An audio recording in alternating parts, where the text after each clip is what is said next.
This spring, the best in the nation come together to compete for the title.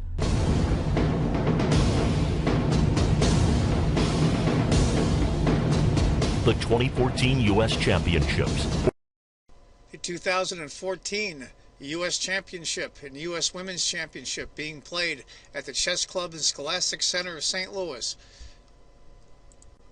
Hi folks, John Cordisco back again with another great game from the Ladies Women's U.S. Championship. This is round 11, the last round, between a Victoria Knee as white and defending U.S. Women's Champion Irina Krush. It's a hell of a game, I'll tell you. This is, even the best players, I'll tell you, pressure that we have as average players, they're people too. It's a great game, great to watch. Give you a little background. This is the last round. Irina Krush is tied with Anna Zakońska. If she wins this game and Anna draws, she keeps her title. If she draws this game and Anna draws, they go into a playoff. To make it even more complicated, Tatev Abrahamyan, if she wins her game and Zakońska and Krush draw, there's a three-way tie. And not to be a spoiler, that's exactly what happened. Tatev Abrahamyan won her game, Irina Krush drew this game, and Anna Zakońska drew her game, so it was a three-way tie. It doesn't spoil the game, though, knowing the outcome. E4 for Victoria Knee. I believe she's married to Grandmaster Schulman, former U.S. champion, I believe. He's a good guy, too.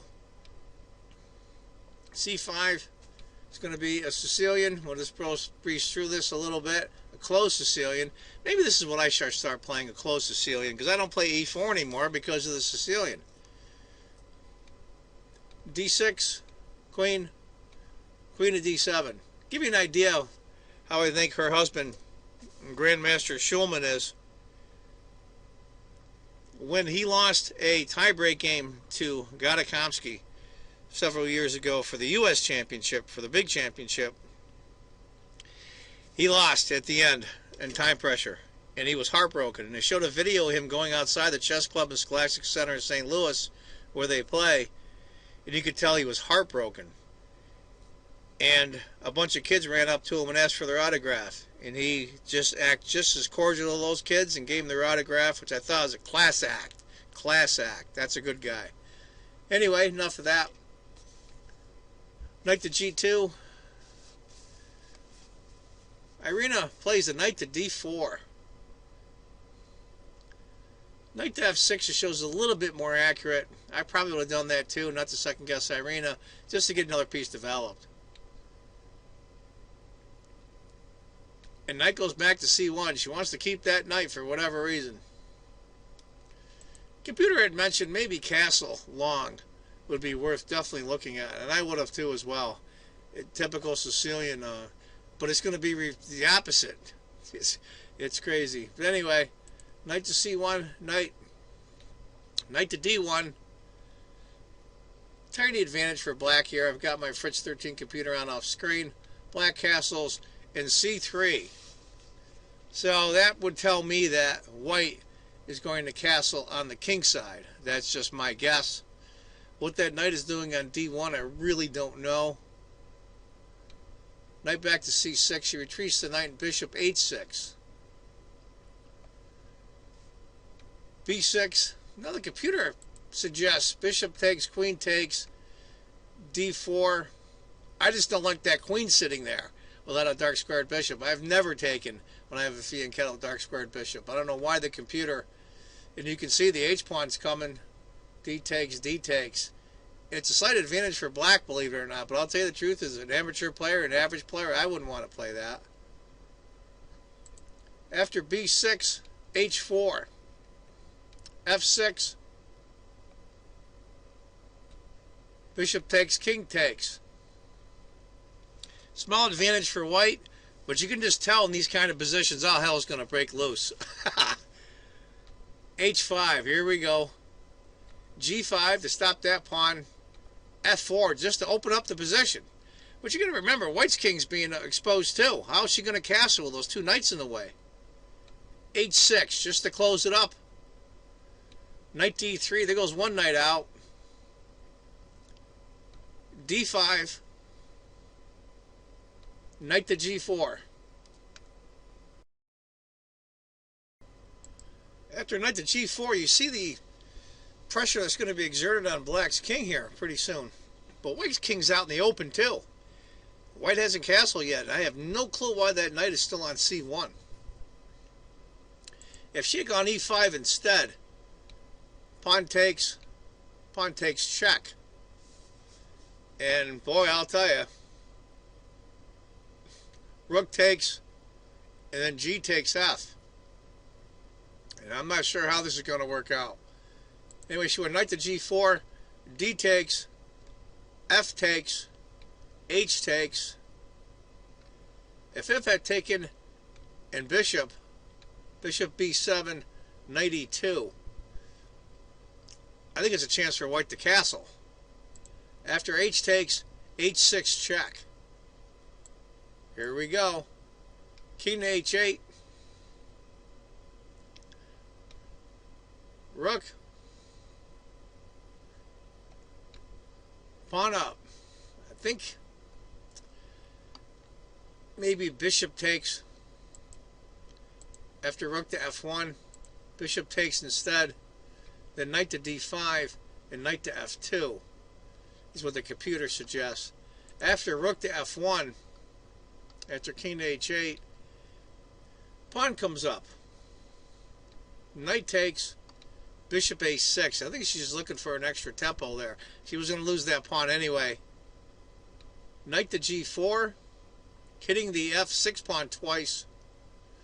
Knight to F5, getting the knight in a good spot and blocking the rook attacking the F6 pawn. But knight takes it anyway. Now I'm looking at the computer here. And knight to E2 and A3 are the top two choices. Why A3, I really don't know. Knight D2, of course, we all know it develops the knight for castling. She played knight takes F6, which puts it at about almost a point and a half, a little bit over now as the computer goes on. Now it's closer to 2-point advantage for Black. I don't know if she just miscued or miscalculated. We're on move 24, so I don't think it's time pressure. Rook takes G4. You know you're gonna get it back anyway, but rook to G8. What to do? What to do? Computer calls for C4. That one is a mystery to me as well. Maybe just to stop the pin on the D pawn. She goes H7. Now we all can see that if the king takes, bishop comes here, pinning the knight. And also this rook is coming soon. So taking that pawn isn't a good idea. And also what happens is, sometimes when you have a pawn down that far, it acts as a shield. The enemy pawn actually shields your king. Becomes a traitor in a sense. Rook to E8 moves the rook. Tiny advantage here for Black, tiny. Queen takes. It looks dangerous for Black, but it really isn't. It looks a lot scarier than it is. Rook to F7. Black king's got plenty of protection. Bishop takes, queen takes, G takes, pawn takes. Check. Discovered check. If the rook had gone to G7 instead for Black, after queen, rook takes, queen F3, pawn discovered check, king to D1, queen takes F3, and rook takes F3. Black has a sizable advantage, according to the computer, over 2 points. Maybe that might have been a way to go instead of taking the pawn. Now, king to D1. Now, these subtle little moves that us amateurs don't understand. She goes king to D2, and the computer gives it a question mark. And it's funny. It's pressure. It's pressure. Victoria hasn't really done that well in this tournament. She's playing the defending champion. She wants to play well. It's the last game of the tournament. Irina needs to win in order to keep her title. Pressure, pressure, pressure. Rook to G7 is the move for black. We can pretty much see that. And this isn't being critical of Irina Krush. I like Irina. I've met her a couple times, talked to her briefly, congratulated her on her getting her GM title. I like her spirit on the chessboard as well as off. But that was an easy move to see. And we're on move 30. I know she was getting close to some time trouble, but it wasn't really extreme. Rook to G7 is beautiful. Absolutely beautiful. But anyway, she goes queen to E6. And it went from a 2.5 point advantage to barely an advantage for black. Rook to G7 would have caused queen to F4 and then rook to G4. Unfortunately, it didn't happen. Rook to G1. Believe it or not, as scary as this looks for black, black has a tiny advantage on the computer. What to do, what to do? Obviously, rook to D7 or rook takes H7, and she plays rook takes H7. I'm not so sure on that. I know that pawn is a real pain in the behind, but it also is shielding the black king. Queen F4. Should have gone rook to G2 instead. Rook, queen takes, rook takes, king takes. And black draws this easily. After queen to F4, rook to H3. I'm not sure if Irina was looking over at Anna Zazhowski's game, knowing if she had to draw or win this. She went king to C2, which I'm not a big fan of. The computer likes, and I agree, rook to G2, and then rook to D8, rook to H2, rook takes, king to G7. And I think white is fine. Dead knight's in an awkward spot, but she can work it out. After king to C2, bishop B7, and that's the route that black's bishop wants to take. End up on G4. That's the idea. C4, bishop F3. Computer suggested maybe queen to E5, and after queen takes, rook F1. And white's fine here, so is black, but I think Irina was playing for more. And that happens sometimes when you're under pressure, time-wise and mentally, is that you push too hard. It can cost you. A4 for white. Bishop G4, which is the idea. She wanted to get that to begin with. That's a pretty solid position there.